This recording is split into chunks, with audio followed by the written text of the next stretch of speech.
નમસ્કાર, આપ જોઈ રહ્યા છો સંદેશ ન્યૂઝ. આપની સાથે હું ભાવિની અને હવે વિસ્તારથી શરૂઆત કરીએ સમાચારોની. તો વકફ બિલ પર જેપીસીમાં ભાજપની મોટી જીત થઈ છે. ભાજપના તમામ સુધારાને સ્વીકારી લેવામાં આવ્યા છે.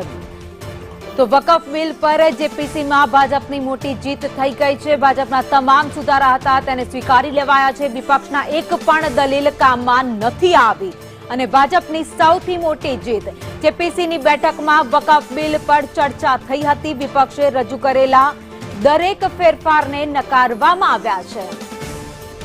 તો અહીંયા ભાજપની સૌથી મોટી જીત જોવા મળી રહી છે. વકફ બિલને લઈને કોંગ્રેસ જે ટીમ હતી તેણે અનેક જે રજૂઆતો હતી તે કરી હતી, પરંતુ એ તમામને નકારી દેવામાં આવી છે. વિપક્ષે અનેક રજૂઆતો કરી હતી, દલીલો પણ કરી હતી, આ તમામને નકારવામાં આવી છે. તો જેપીસીની બેઠકમાં ભાજપની સૌથી મોટી જીત જે વકફ બિલને લઈને થઈ છે. વધુ અપડેટ સાથે સંવાદદાતા અજય યાદવ અમારી સાથે જોડાઈ ગયા છે. અજય, વકફ બિલને લઈને જેપીસીમાં તમામ જે રજૂઆતો વિપક્ષ તરફથી કરવામાં આવી હતી તેને નકારી ભાજપની મોટી જીત.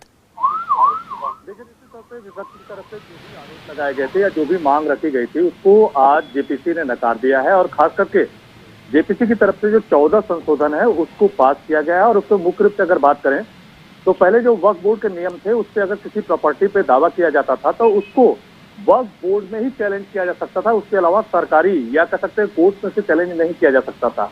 तो भारतीय जनता पार्टी की तरफ से जो प्रस्ताव पास किए गए थे उसमें 14 संशोधन ऐसे हैं जिसमें एक संशोधन ये भी है कि अब उसे कोर्ट में चैलेंज किया जा सकता है। इसी तरह से जो ट्रिब्यूनल का जो फैसला था उसको आखिरी माना जाता था, लेकिन अगर उससे आप संतुष्ट नहीं है तो उसे कोर्ट में आप चैलेंज कर सकते हैं, यहाँ तक कि हाईकोर्ट तक भी उसकी सुनवाई हो सकती है।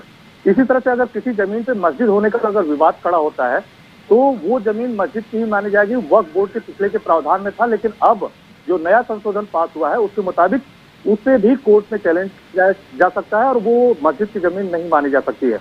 इसी तरह से 14 संशोधन पास किए गए और खास करके आपको याद होगा कि पिछले बार जब शीतकालीन सत्र चल रहा था तब इसे पेश नहीं किया जा सका संसद में, भारी हंगामा हुआ था। उसके बाद ज्वाइंट पार्लियामेंट्री कमेटी बनी थी, 31 सदस्यों की कमेटी थी जिसमें 21 सदस्य जो थे वो 21 सदस्य जो थे वो लोकसभा से थे और 10 राज्यसभा से थे।